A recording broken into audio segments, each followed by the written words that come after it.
I am a master of manifestation fundamentally because I understand the law of the universe. I understand how energy works. I actually really started to step into that energy of wow, I need to go to Carnival and I need to go to Brazil. Yes, it is just a fuck yes. No matter the life that you lead, no matter what it looks like, feels like, tastes like, no matter the situation you're in, no matter your bank account right now, the power of dreaming bigger, of not feeling like you have to figure out the how or the why. Welcome back, everybody, to yet another episode of Anything Goes with Anna Rose. I am so loving, let me just tell you, doing, recording, videoing, whatever you want to say, the podcast in this new way. I feel like it is so much more effort. I will say that straight off the bat. However, I think it is completely worth it. I want to say that you are all loving it, but we have actually recorded 4 of these episodes before I had even launched or relaunched. So I yet don't have, is that how you say? I am yet to get feedback off all of you to know if you are watching it on the YouTube, if you are loving this format, but I'm hoping that you are. So welcome back, as I said, to the episode of Anything Goes with Anna Rose, where I am finally sitting down to talk about the trip of a lifetime, the bucket list experience, the once in a lifetime experience that was Brazil, Rio de Janeiro. And my God, I have so much to say. And this episode is so important to me. First of all, my life, the way that I live my life and the way that I choose to share my life is steeped in literally sharing it like it's a journal. It's just how I've always been since I showed up online. And this is a big part of it. And obviously for me, if I'm sharing my life like a journal, dear diary, I love time and date stamps. I love to go back and listen to episodes. I love putting things on the grid or in the grid or on the podcast where I can come back and go, what a moment, what an experience that I lived or had or learned. And that is really what today's episode is all about, first and foremost, but also deeply fundamentally. I really want this episode to be a pillar of possibility for what it can look like, feel like, taste like, sound like when you pursue your life and your dreams like your life depends on it. And you believe in every cell of your being that all of your wildest dreams can come true. And that is fundamentally what Brazil was for me, and Carnival specifically. So let me take you back, friends. Let me take you back. So to give context of how long I had had this dream, there was a period in my life where I was completely and utterly obsessed with Getaway. And Katrina, what was her name? The host, Katrina somebody, but Katrina was the host at the time and I would have been 16. And I watched that show every single week. I was completely obsessed with it. Nothing about my life told me that I could be a young girl with the audacity to dream as big as I was when I watched that show. But that's really where my passion for travel began. We obviously had, if you've listened to any story that I've ever shared about my life and my childhood, I was not raised with affluence or money or opportunity. And I certainly had absolutely no examples of anyone in my life traveling around me or telling me that it was possible. But every single week I would disappear into Getaway and dream of living another life. And from that show, so many of my bucket list items, essentially, of where I wanted to travel began. And the top 3 that I have always had was Machu Picchu, actually 4. Machu Picchu, which I did in 2018. That was like a once in a lifetime trip. I'd won that one with Isogenics.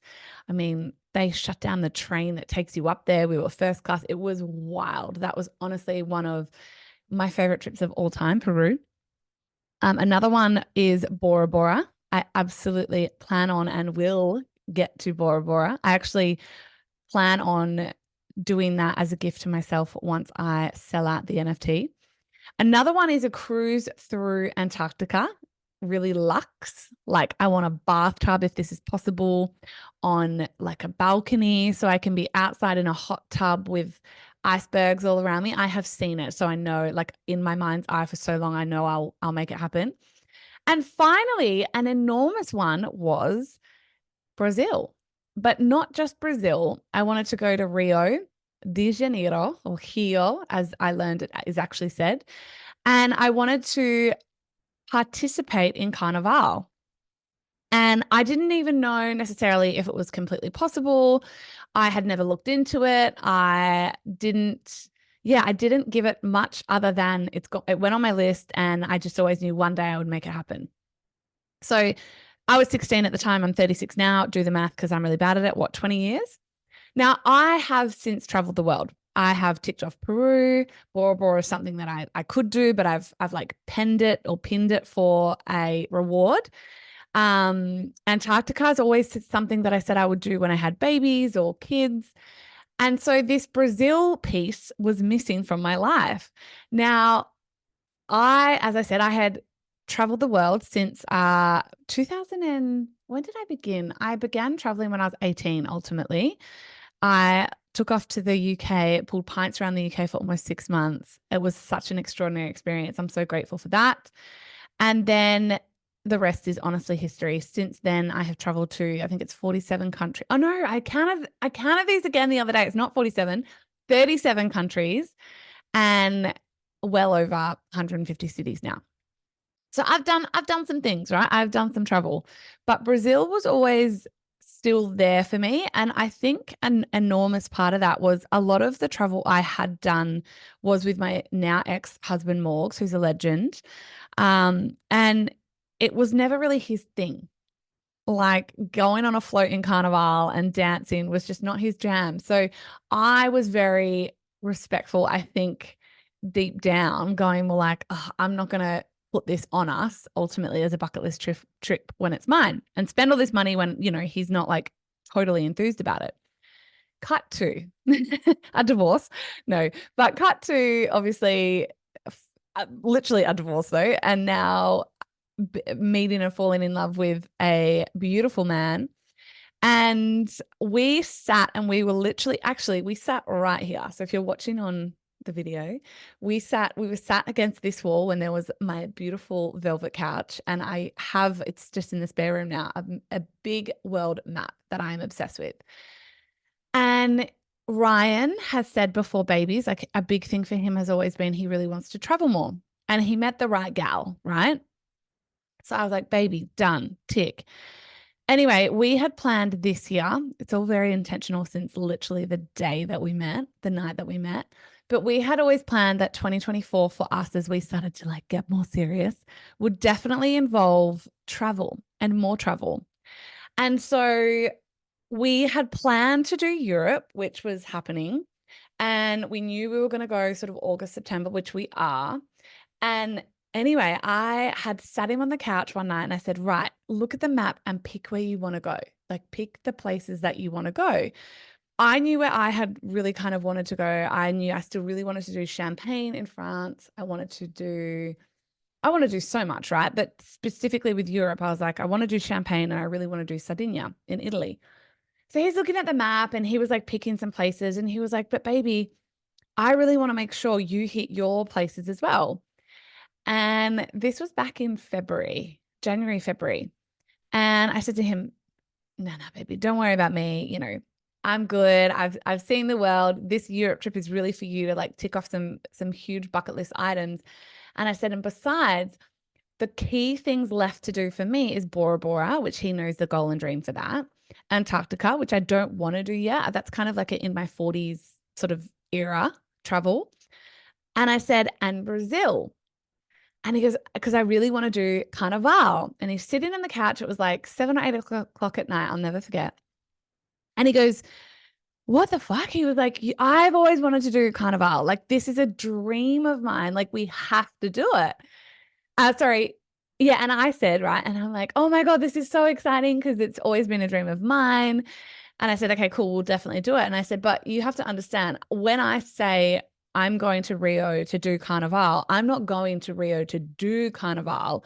I am going to Rio to be in Carnival. And he was like, of course you are. Like, but he said, what the fuck? He was like, is that even possible? Like, can you do that? And I said, look, honestly, I have had that on my bucket list for so long. I've never looked into it specifically, but of course you could. Like, I'm sure that you could. There'd be opportunity. I don't know how, I don't know what it would cost, but that's what I'm doing. Full stop.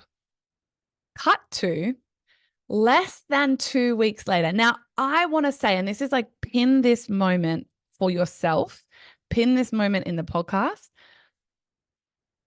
I am a master of manifestation fundamentally because I understand the law of the universe. I understand how energy works. I know if you can see it, feel it, taste it, touch it, you can manifest it, right? And I had said to him, as I was actually talking about Brazil and Rio and Carnival, it dawned on me for the first time. I had not thought of that bucket list item for several years. I've been busy, sis. I've been busy.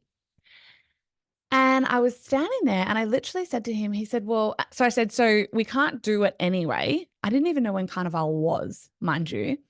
And I said, so it's not going to be this year anyway, because I said, because we're going to Europe. Like Europe's the big trip, and Brazil is like, we're not going to do Europe and Brazil at the same time. It's like completely separate continents.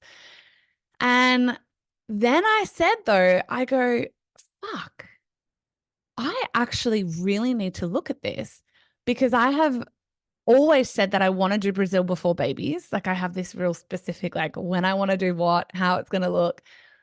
And I said, oh, I really wanted to do Carnival before babies, but as we all know from the other episode, like we are planning them. So I was like, I really need to start to look at this. Like, this is something that actually, if I'm going to make this happen, and of course I am, like, I need to look at it. Anyway, so now pin it, right?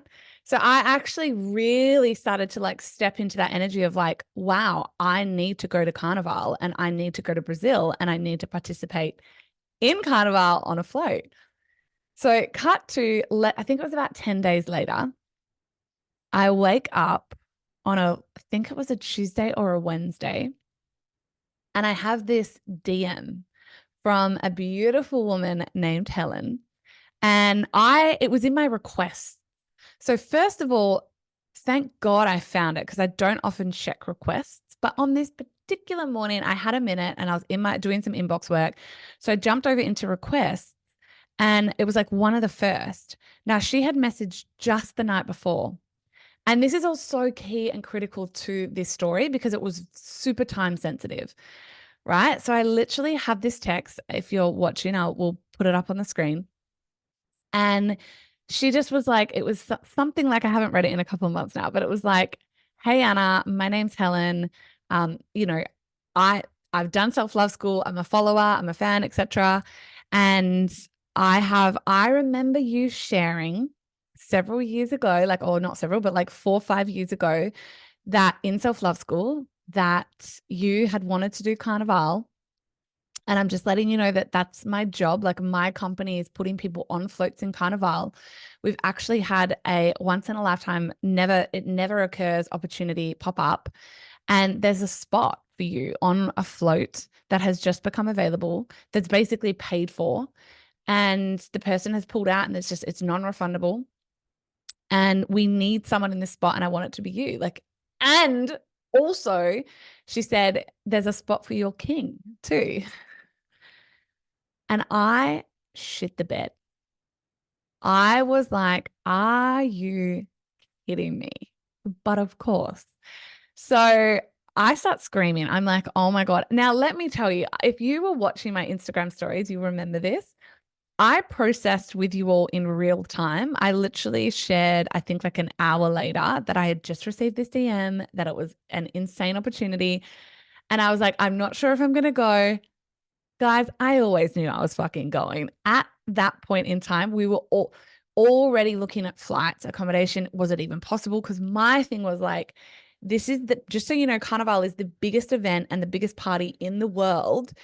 And I was like, are there even flights? Like, I would imagine the flights would have been sold out like a year in advance. They were not. So I'm processing with you all in real time. I reply to Helen. I send a voice message screaming, and I'm like, yes, it is just a fuck yes. We're coming. I don't know how this is going to look.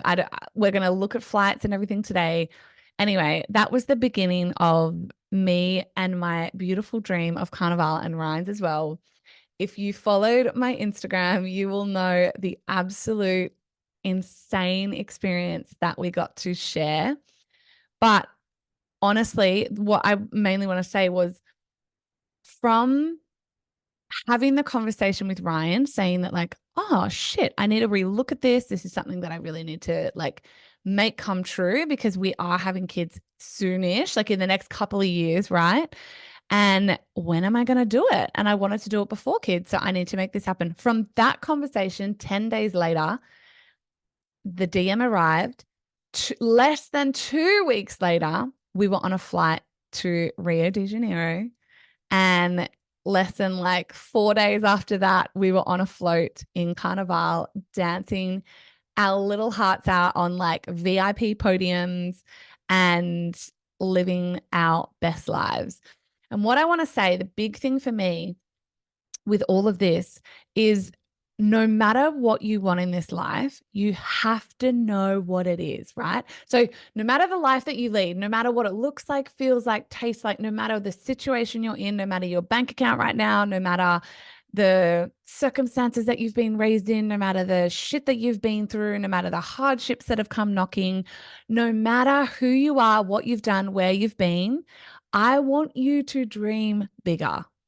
And as a young girl, as a young 16-year-old girl, in the chaos and the mess and the poverty literally that I was growing up in, I still dreamed of going to Carnival and being on a float.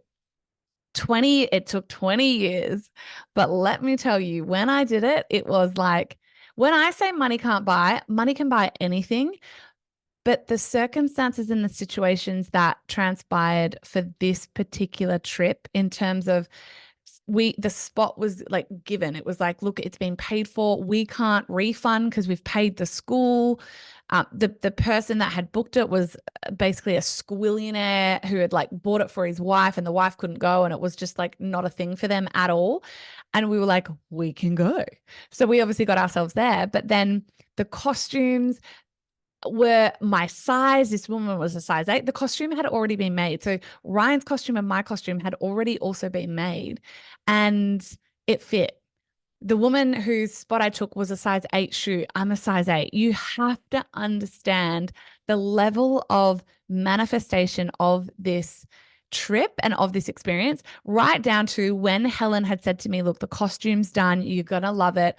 I was like, don't tell me. Don't even tell me. Like, because she goes, do you want to know the color? And I said, no, I know the color. Don't tell me. It's green. Like, I just was like, I have seen the picture of me dancing on a float in Carnival for 20 years. And I'd always just, I don't know why, but I had always just pictured myself in a green costume. My costume was green. So the power of dreaming bigger, of not feeling like you have to figure out the how or the why or the what or any of the particular details, but knowing the bigger picture of like, this is my dream and I'm going to make it happen no matter what, and declaring it, visualizing it, manifesting it, feeling it, seeing yourself as often as you can in that dream, no matter what, will magnetize it to you. Now, this is the other thing. Now, can that happen to everyone? Of course it's not, right? Of course it can, I should say. Of course it can. But when I'm like, just dream it, think it, visualize it, I get into so much massive action. So think about this. I had obviously had the dream for 20 years. I then have shared that dream often, to the point where when a woman who runs a company thinks of like a spot has been opened up, she said, she's like, you were the first one I thought of, right? So I also shared my dream.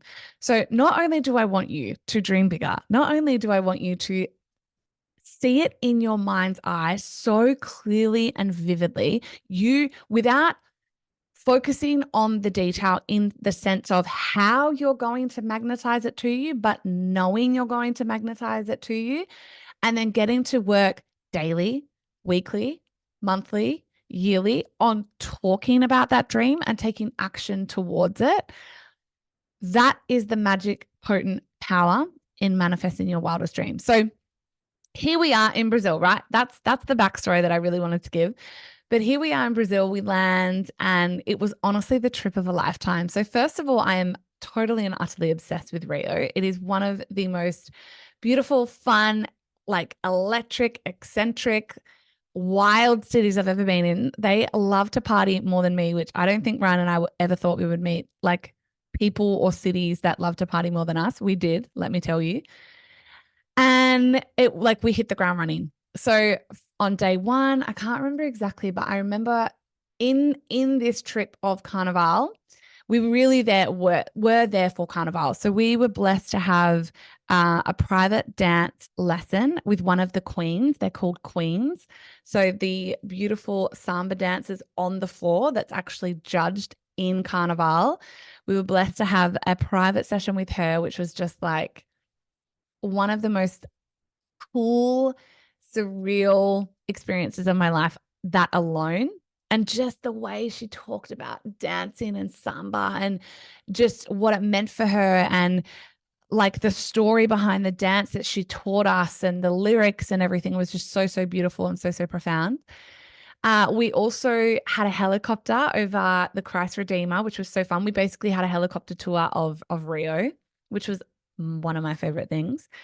We went hiking. We went for beautiful dinners. We had a photo shoot with our costumes and then other costumes that Helen and the beautiful Samantha, who run Experience Rio. I'm going to tag them in the show notes. But all of that occurred in this week. And then the night of Carnival. Now, for those that don't know, Carnival is a like week long, it's about 4-day festival.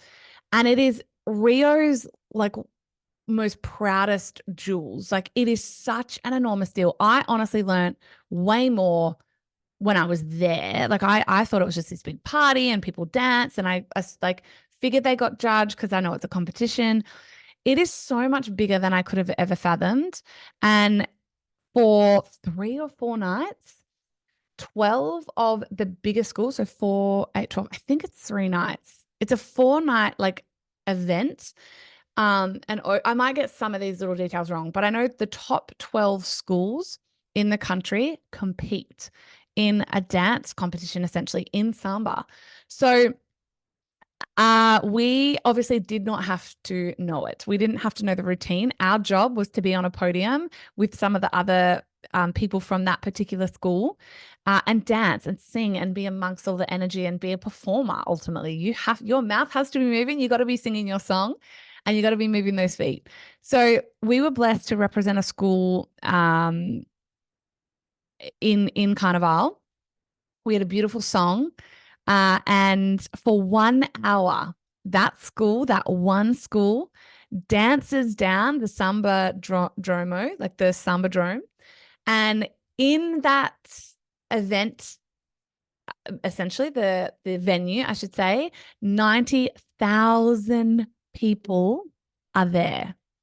So if you've ever seen pictures or video, or you watched my videos from Carnival, basically when we were on the float and we were dancing down the venue, so down Samba Dromo, the Samba Drome, you are in your one particular school. It's not multiple schools at one time.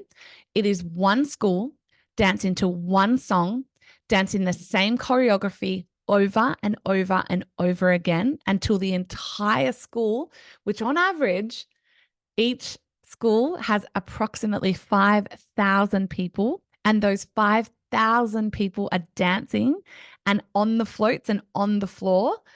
And you have the hour as your school to show the judges and show the crowd what you've got, what you're made of. And I will never forget, there's a photo and we'll flash it up on the screen, but there's a photo of me And it's not the most flattering, but it's honestly my one of my most favorite, if not my most favorite photo of the whole event. And I'm so grateful to experience Rio and Sam and Helen because I mean, if you're ever going to do Carnival, you do it with them. Like, again, go follow them. Like, this is what they do. But they have like a whole media team that like follow you down the Summerdrome and like take all your photos, and it's surreal. But they captured this photo, and it is literally the moment. And this is a moment I will never forget. It is the moment where my particular float, and I was the lead float, has turned off like the side street where you're waiting to enter the Sambadrome. So I've just turned the corner. We've hit the Sambadrome, and I turn my head and I'm looking at 90,000 people screaming back our song. And my face, I get emotional. Like, I have never experienced anything like that in my life. I will never again. It's one of those like surreal life moments that you will take to your deathbed.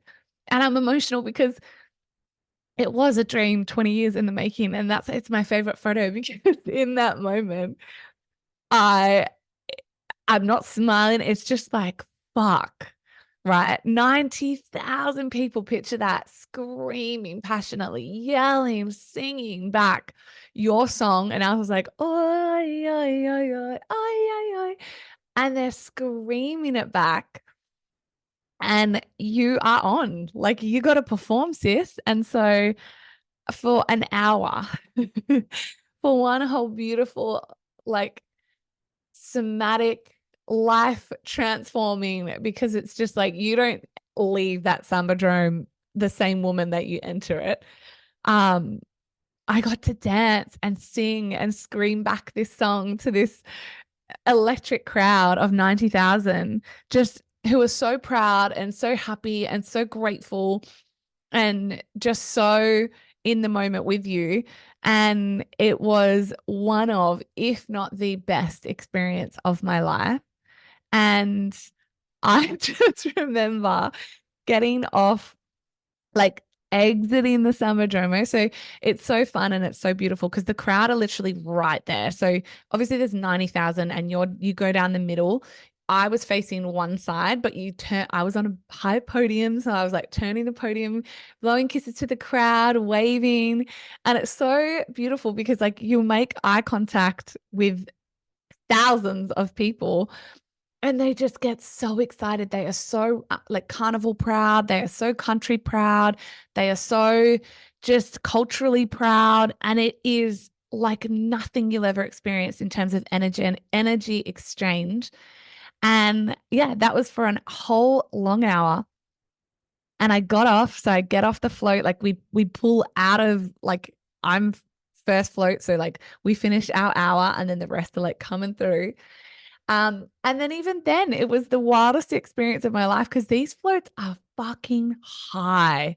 Like I mean, ours was pretty medium, but there's some that are even like double the size of ours. But the float that I was on with the podium that I was on, I was able to climb up a very high ladder to get onto my podium, which was really scary. But to get off, they bring in cherry pickers and they cherry picker you off these floats, which was so fun in itself. And yeah, we hit the ground. Helen and Samantha were there. So they were like taking more photos. I waited for Ryan. He was on the third float. So the same school, the same everything, but he was on the guy float. He was like he looked like Sultan from Aladdin. And so he was on that one. I was like on a green female feather, beautiful, like one myself. So he pulls in like maybe 5, 10 minutes after me. I watch him get cherry picked off, which was so fun. And then, yeah, and then the night began. So we were literally so lucky. Everything was just the most like dream experience because we happened to be the very first night on very first school of the night. So there was four schools that night. I think it's four a night. We were the first. So once we got off the float, and it starts at 10 p.m., guys. So Carnival starts at 10 p.m. These guys know how to party. So once we came off the float, we had paid for a camarote, which is like a VIP, like a more of a VIP experience. So you can go into a camarote. They're like 3-4 story, like little venue kind of thing in the stands. And it's all your food and all your booze and like entertainment and stuff within there. And you can go up into the stands and watch. I cannot recommend that highly enough. If you are going to Carnival in general, go do a camarote. Like, don't just go in the stands, because it was so much. It was like a better view. It was all the things. So we got whisked away. It was so much fun. We got whisked like backstage kind of thing, like in the back way to the camarote. And yeah, Ryan and I were still just in such a high vibe. So we were like dancing and kissing, and they would had to stop because we would just be partying in the back, like alleyway essentially, to get to this camarote. And yeah, and then we got up into the camarote and we literally got to party and cry and scream. That was me anyway, the rest of the night. So not only did we get to experience Carnival, being in Carnival on a float, which was one of the biggest dreams and bucket list moments of my whole life. Then we got to jump off our float and go into the camarote, and we had like front center, top stat, like tier view, and we were able to watch the following 3 or 4 schools perform ultimately, which I was crying. I was in awe. I still get speechless in a sense, because when you're there, it doesn't feel real. When I was on the podium and I turned that corner and I saw 90,000 people screaming, then when you're on the float and you're going down the Samba Drome, like it almost, it's an out of body experience. But then when I came back into my body and I'm in the camarote and I'm watching other schools, I was like, that's not possible that I just did that. Because when you look right and you look left and you look over, it literally feels like, and it is, an Olympic stadium full of people screaming and loving and dancing and singing. And it's the wildest, most surreal show that you will ever experience, an experience that you'll ever experience in your life. So Ryan and I literally partied until like 6 or 7 a.m. It was wild. I think the final float finished at like 5 a.m. or 6 a.m. We had a driver, Sam and Helen organized all of this. If you ever, I hope that you book with them. They were just the best experience on earth. So they had organized a driver, thank God, because A, we were very boozed, and B, to get out of there would have been a nightmare. So we were able to like go out the back. Anyway, we're in the car, we get home, and then that was our Carnival experience. We definitely slept the whole next day. I think I woke up at 4 p.m. cried again, because I just was like, I just can't believe we actually honestly just experienced that. So that was my Rio de Janeiro Carnival experience. That was honestly one of the greatest experiences of my life. It is a memory and moments, all of it leading up to the makeup, the hair, the photo shoot, the helicopter, like everything that we experienced in that week was just one of those like trip of a lifetime, inspired me and reminded me of the power of dreaming big enough, going after all of your goals and dreams like your life depends on it. And it reminded me of the potency and power of declaring your goals and dreams in your life. So I'm going to wrap it up, but I love, and I wish I almost had have recorded this earlier, because obviously I'm now like a couple of months out of Carnival, but when I talk about it, I still get emotional. When I talk about it, I'm still transported back to, sitting in the makeup chair, getting all the glitter on my face, getting in the car. It was like you're with a team of people to get your costume on you, to get you on the float. Like the experience of the whole thing is something that I will never forget on a molecular level until the day that I die. And I honestly, love and cherish and know in my heart of hearts, I did not have that experience until I met the king, until I met Ryan. Because for me, this doesn't need to be your experience or truth, but for me, travel, absolutely. I haven't done that much by myself, but that's for a reason. I love to experience my bucket list things and experiences with people that I love. And that entire experience was made so much more magical and potent and wild and incredible and memorable because I had Ryan by my side and because he had wanted to do that as well, because that was a bucket list thing for him, because he's just a vibe. He loves to dance, he loves to party. So the fact that the universe delivered that experience to me only after I had met him is something that I am eternally grateful for. And I know that it made that trip and experience that much more richer because I got to do it with the love of my life. So I will leave it there. But the one thing I want to remind you of is of your potency and your power and your magic to call in and magnetize any and all of your wildest dreams, any and all of your bucket list experiences that you have written down or not yet. And I want you, if you had forgotten this, to remember how fucking powerful you are and start to call in, feel it, dream it, visualize it, feel it on a molecular level like it has already occurred over and over and over again, whatever the thing or things are in your life that you are hoping to magnetize and create. Do it again and again and again and again, and go after those goals and dreams like your life depends on it, because it does. Because life is sincerely here to be lived. Life is here to be gone after with such passion and drive and fun and wild abandon that when you take your last breath, I pray and I trust and I hope that you go, what a fucking wild ride. And I regret none of it.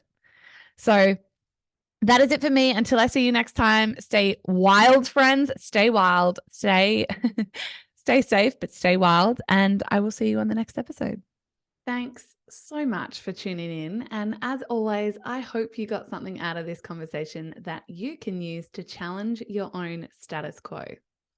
If you liked what you heard, it would mean the world to me if you shared this episode on your socials to help get this podcast more out in the world. Don't forget as well to tag me personally at @thereal_Anna Rose so I can thank you personally. If you're also loving the conversations, leaving a review on iTunes by going to the podcast, scrolling down and clicking leave review will help even more amazing humans that need to find me and these conversations find me. As always, though, I am eternally grateful that you're tuning in. And until the next episode, know that I am always cheering on your sovereignty and success.